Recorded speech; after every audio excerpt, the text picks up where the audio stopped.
Alright. Hello everyone, my name is Lasmalon and this is Lethal Warzone. It is a flash game that I have been looking forward to playing for quite a while, and so I decided to play it now. It's RTS sort of game with based on kind of more modern times with tanks and airplanes. I believe, okay, no, I don't have anything saved here, but that doesn't matter because we are just going to start a new game.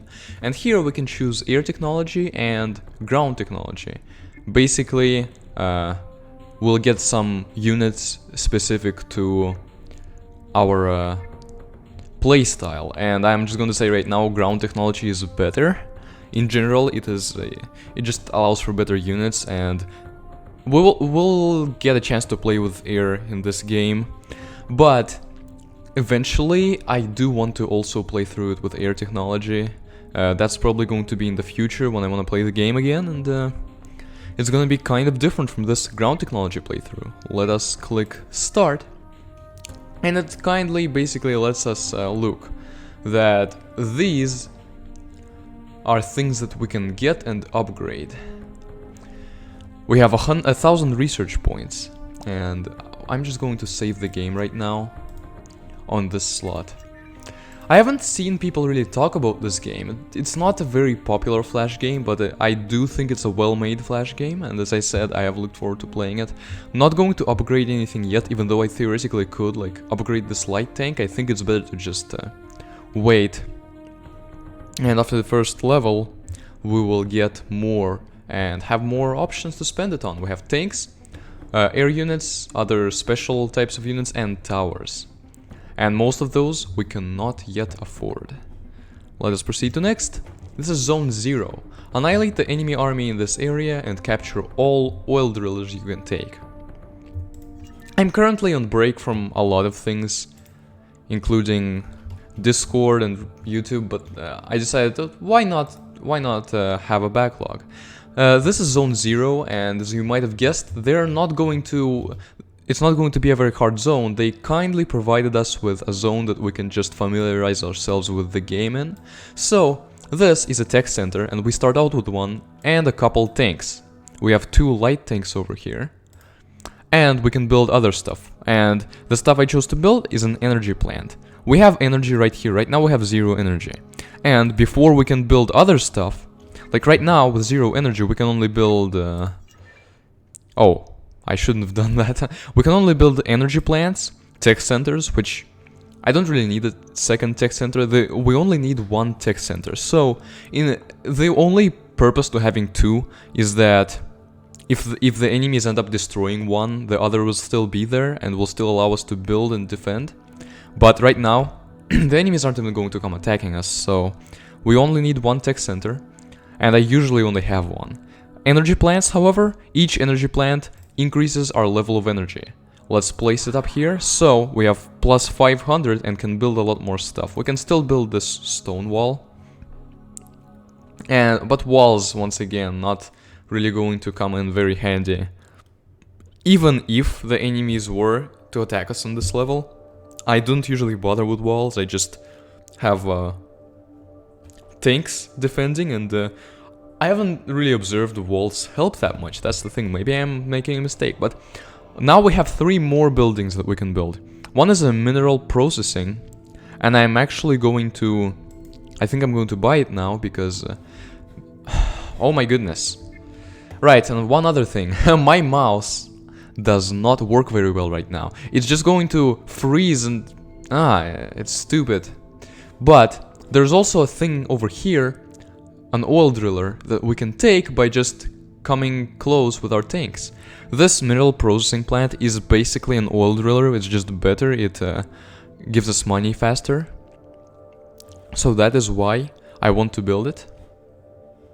Alright, and we've captured this driller, and we can start to look around. Now to the bottom here, there is some sort of a hill. We can't really get on top of it, there's nothing there per se that... there is nothing... no entrance here, but there's nothing on it anyway. So, by the way, I think this plus 1.5 is our resource production. And once we build and put down this mineral processing, it jumped up to 3. I don't know. I thought that it gave more than an oil driller, but either it doesn't give more, either it just gives the same, or maybe I need to have more of them before they start accumulating.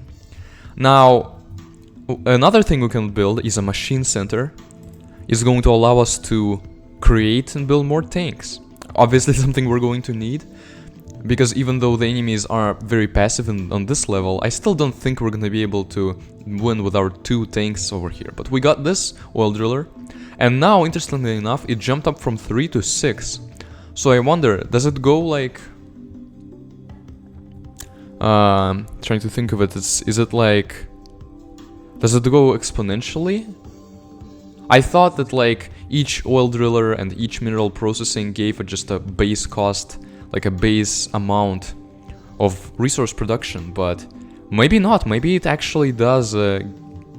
Maybe it gets. How do you call it?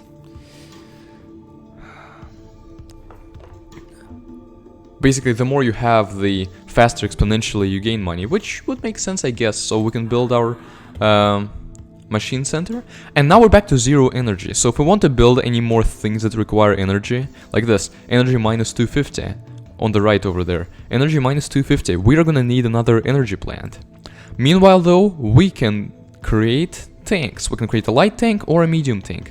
Our light tanks are right here. Let's create a medium tank, because why create something that's good when you create something that's better? And it doesn't even cost that much more. So yeah, I'm definitely going with a medium tank for this one. And once we put down this energy plant, we are going to be able to start production of the last building that we do not yet have it. It is the communications. Alright, meanwhile our medium tank has generated.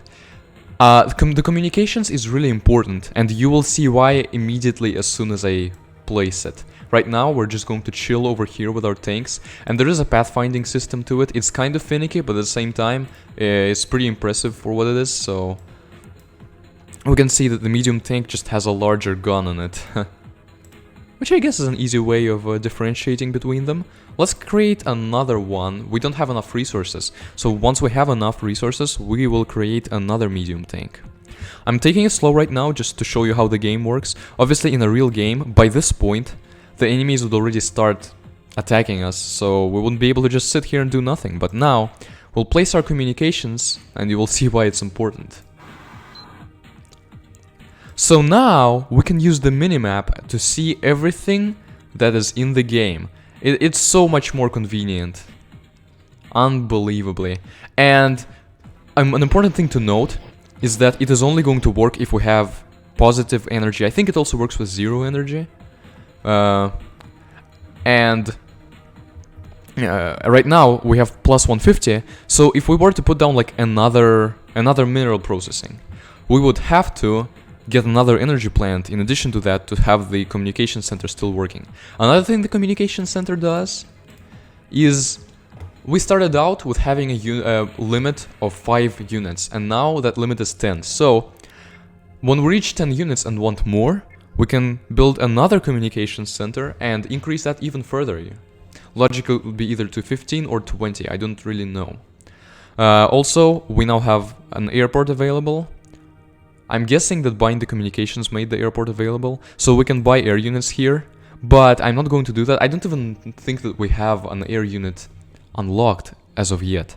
Also, one last thing we can now build is a cannon. That is a tower. We place it down and it attacks things that are close. It can't move, it just has a lot of health, so for the defense, for when enemies are attacking us, it is a good thing to get, but not particularly for us right now, because we're gonna be the ones moving and attacking. So this circle is an oil driller, and we know that there's one here that's unclaimed, and it's on a hill, and we can actually enter this hill. So let's send our selected tanks over here.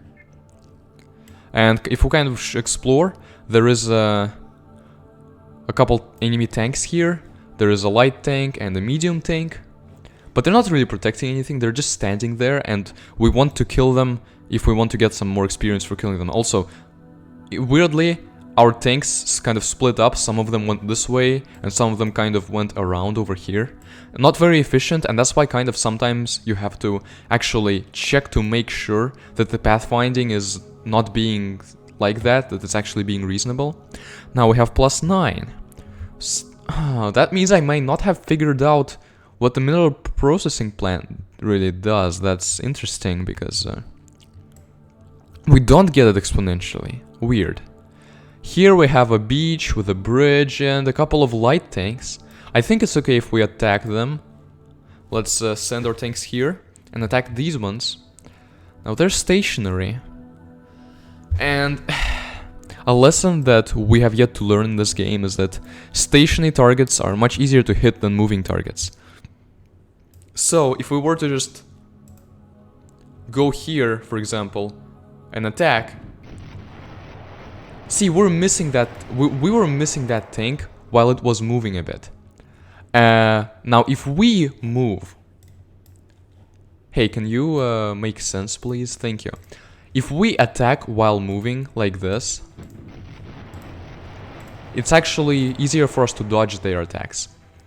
Something you might notice is there is a bar, a white bar that's filling up while these tanks attack. That's experience.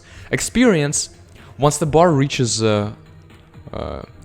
its maximum, a yellow bar or an orange bar starts filling up, and that basically gives the tanks an experience star or half a star. Basically, the more experience they have, the better they are.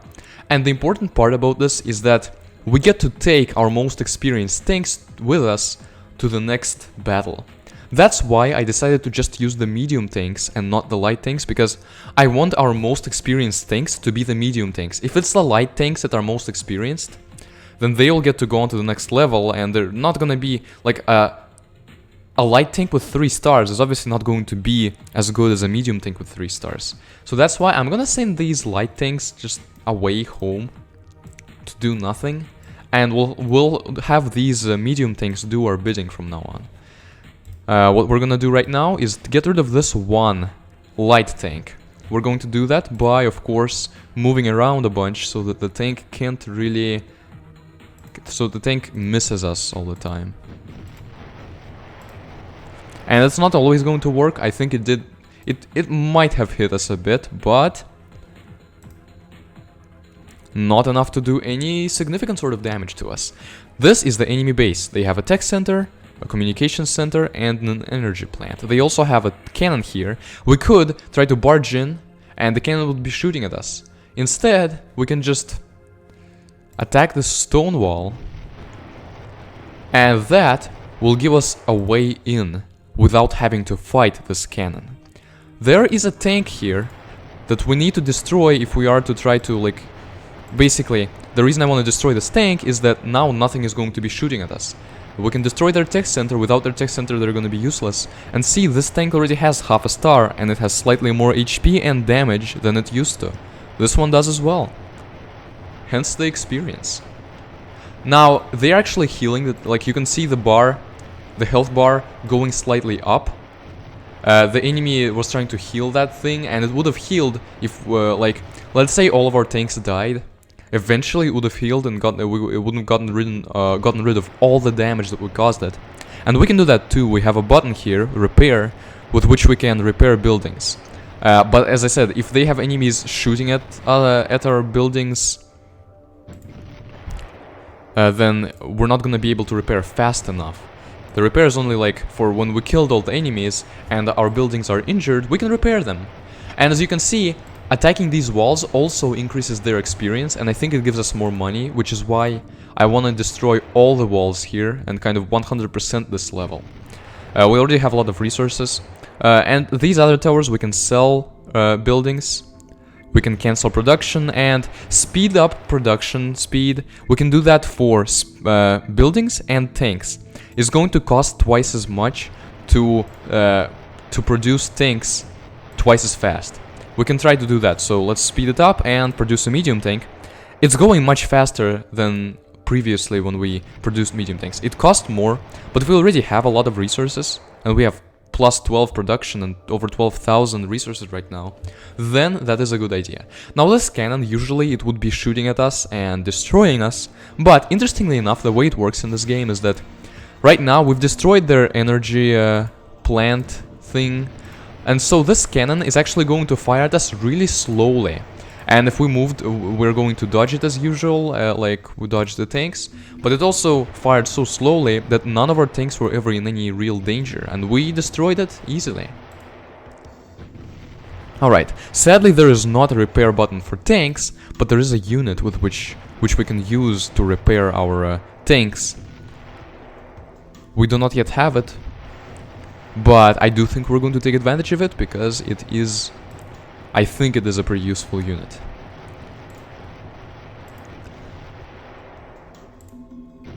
And at this point I'm just destroying these walls, which isn't like that interesting.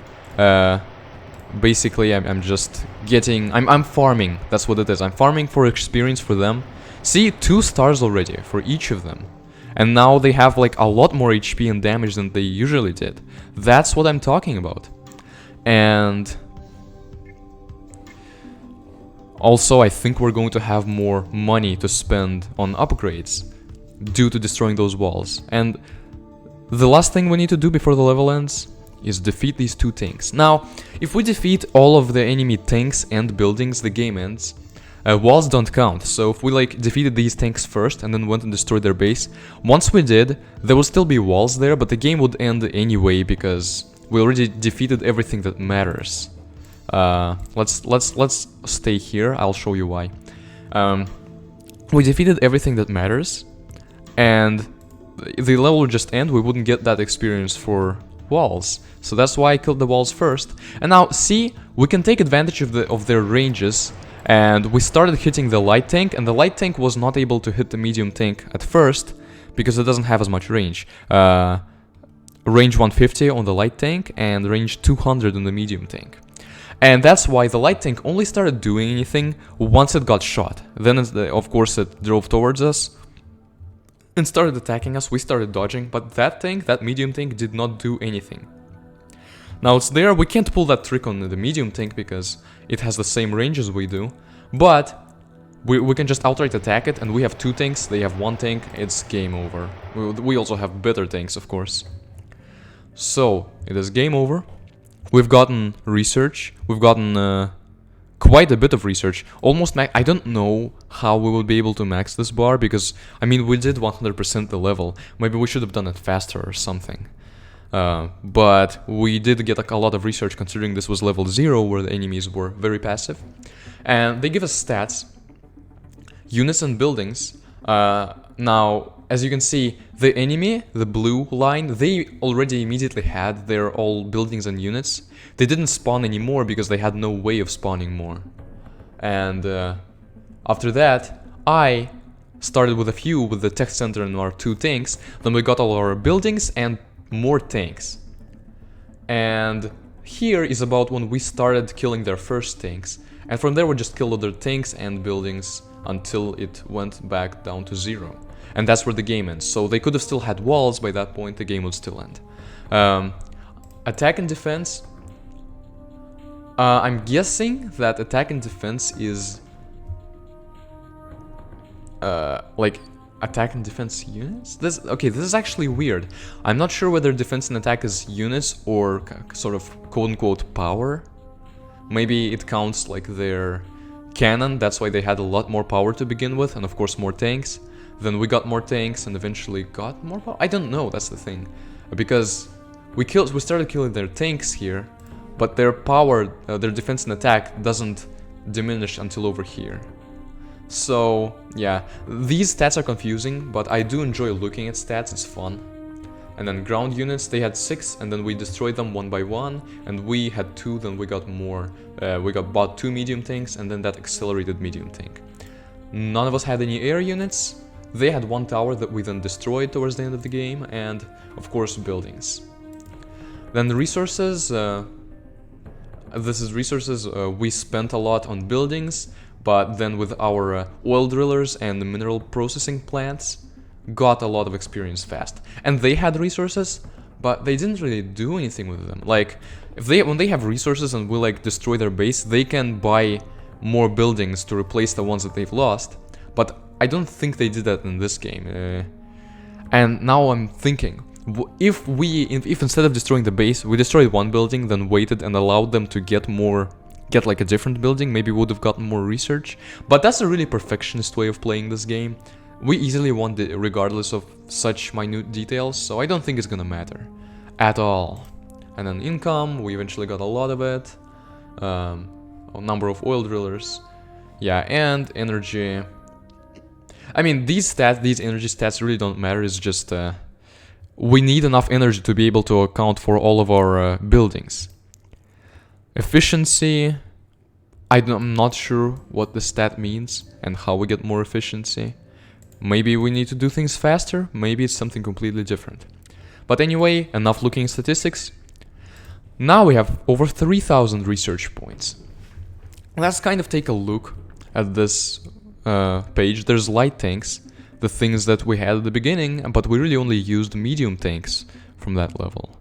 We could upgrade them because they are indeed serving us well, but I think it would be more useful to buy something else. This next one is medium tank 2, and it costs 3,000 to research it. I am tempted to do that. I am very much tempted to do that, because medium tank 2 is exclusive to ground technology, and it is a pretty good tank. You can see that it's not just a bigger gun compared to the first two, it has something completely different on it. So, I think it's gonna be fun to try that out. And I think we should buy it, but let's check out the other stuff first. That is... oh, they don't show us the names of things we can't afford. But that's... intuitively, you can guess that these tanks are just stronger than these ones. Then we have air units, warplane, and warplane 2. These planes we don't have, so even if we built an airport, we would not be able to get them. And we can get them, it costs 1,000 for this one, and 3,000 for this one. I don't want to. I'm barely going to be using planes at all in this playthrough. It is a ground-focused playthrough, and that's gonna make things easier for us. But air units are still a game mechanic. I want to come back later to play through the game with air technologies, and even in this playthrough, we'll use the planes just a bit at least. Other units, there's the repair vehicle I was telling you about. It can just be there, and then after battle, when our tanks are wounded, it can come and heal them. It's gonna be slow, which is why I said after battle. Like, it's not going to help much in battle. In battle, it's probably just going to die because the enemies are going to shoot at it, and it doesn't have a lot of HP. It can't defend itself, so it's just probably going to die. That's why it's best to just keep it out of battle, and then after the skirmish ends and our tanks are going to be damaged, the repair vehicle is gonna swoop in there and heal them. This is an outpost. I quite enjoy this unit quite a lot. It's not... the concept behind it is simple, but I am going to explain it once we get there. This is the cannon, which is just a regular cannon that shot at us. We also have this one that costs 5,000. We can't really get it, but if you compare these two, they're similar, so we can assume that this is just a stronger cannon. And this is a machine gun tower.